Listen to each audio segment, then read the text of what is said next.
Big Boss Malayalam season 7 live അപ്ഡേറ്റുകളിലേക്ക് പോവാം. ഗസ്റ്റുകളുടെ പോസിറ്റീവും നെഗറ്റീവ്സും മത്സരാർത്ഥികൾ പറയണം എന്നതായിരുന്നു ഇപ്പൊ ബിഗ് ബോസ് അവർക്ക് കൊടുത്ത ആ ഒരു ടാസ്ക്. ഈ ഒരു ടാസ്കിൽ ടിപ്പുകളും ഉണ്ട്. അവരെ പറ്റി മറ്റുള്ളവർ പറയുന്നത് നല്ലതും മോശവും കേട്ടിട്ട് അവര് ടിപ്സ് കൊടുക്കണം, അതാണ് ടാസ്ക്. എല്ലാവരും ശോഭയെ പറ്റിയും ഷിയാസിനെ പറ്റിയും നല്ലത് പറയുന്നുണ്ട്, വിമർശിക്കുന്നുണ്ട്, ഇത്തിരി ഒന്ന് പുച്ഛിക്കുന്നുണ്ട്.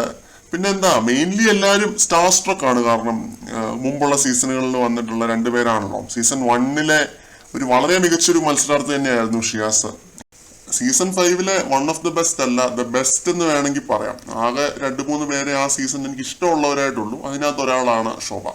അപ്പൊ ഇവരെ പറ്റിയൊക്കെ ഏറ്റവും നല്ല കാര്യങ്ങളാണ് ഇവർ പറയാനായിട്ട് ശ്രമിച്ചിട്ടുള്ളത്. ഒനിയിലൊക്കെ പറയുന്നത്, ഞാൻ എന്താ പറയാ, ശോഭ ബ്യൂട്ടിഫുൾ ആണ് എന്നുള്ള രീതിയിൽ എല്ലാവരും പറയുന്നുണ്ട്. എല്ലാവരും അവരുടേതായ രീതിയിൽ പറയുന്നുണ്ട്, നല്ലതും മോശവും. ചിലർ ഗെയിം പിടിച്ച് പറയുന്നുണ്ട്. അപ്പോ ഇതിന്റെ ഇടയ്ക്ക് എനിക്ക് ഏറ്റവും ഷോക്കായത് അനുമോൾ അവിടെ നിന്ന് പറയുന്നതായിട്ട് കാണിച്ചപ്പോഴാണ്. അനുമോളുടെ മുഖത്ത് ശോഭ ചെയ്യിപ്പിച്ച് വെച്ചിരിക്കുന്നത് കണ്ടില്ലേ? അതെന്തായാലും നല്ല രസമുണ്ട് കേട്ടോ. കാരണം ഇത് ശോഭ കൊടുത്തൊരു പണിയാണ്. കുറച്ചു ദിവസങ്ങൾക്ക് മുമ്പ് ജിസൈലിന്റെ ആ ഒരു ബാഡ്ജിൽ അനുമോൾ ചെയ്തു വെച്ച ആ ഒരു സംഭവം നമുക്കറിയാം.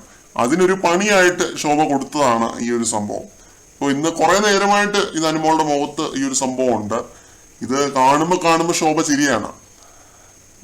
കുറച്ചു നേരം മുമ്പ് എന്താണ് ഓർഡർ എടുക്കാനായിട്ടൊക്കെ വന്നായിരുന്നു അനുമോൾ. അപ്പോൾ ആ സമയത്ത് ശോഭ ചിരിക്കുന്നുണ്ട്. ഇന്ന് ഓർഡർ ഒന്നും കൊടുക്കുന്നില്ല, നിന്നെ ഞാൻ വിഴുങ്ങും, നിന്നെ ഞാൻ സൂപ്പാക്കും എന്നുള്ള രീതിയിലൊക്കെ പറയുന്നുണ്ടായിരുന്നു. ഫുൾ കോമഡിയാണ്. എന്തായാലും ശോഭ വന്നതിൻ്റെതായ ഒരു ഉണർവ് ആ ഒരു വീട്ടിലുണ്ട്. ശോഭ മാത്രമല്ല, ഷിയാസും, രണ്ടുപേരും വളരെയധികം പോസിറ്റീവ് ആയിട്ടുള്ള 2 കണ്ടസ്റ്റൻസ് ആണല്ലോ, വ്യക്തികളാണ്. അപ്പോൾ ആ ഒരു പോസിറ്റിവിറ്റി കാണാനുണ്ട്. ഇന്നലത്തെ പോലെ അല്ല ഇന്നത്തെ ലൈവ്. കാണാനൊരു നല്ല ഒരു വൈബുള്ള ഒരു ലൈവായിട്ടാണ് എനിക്ക് ഫീൽ ചെയ്യുന്നത്. നല്ല ഉണർവാണ് കാണാനായിട്ട്, കണ്ടിരിക്കാൻ തന്നെ. കൂടുതൽ അപ്ഡേറ്റുകളുമായിട്ട് വീണ്ടും കാണാം.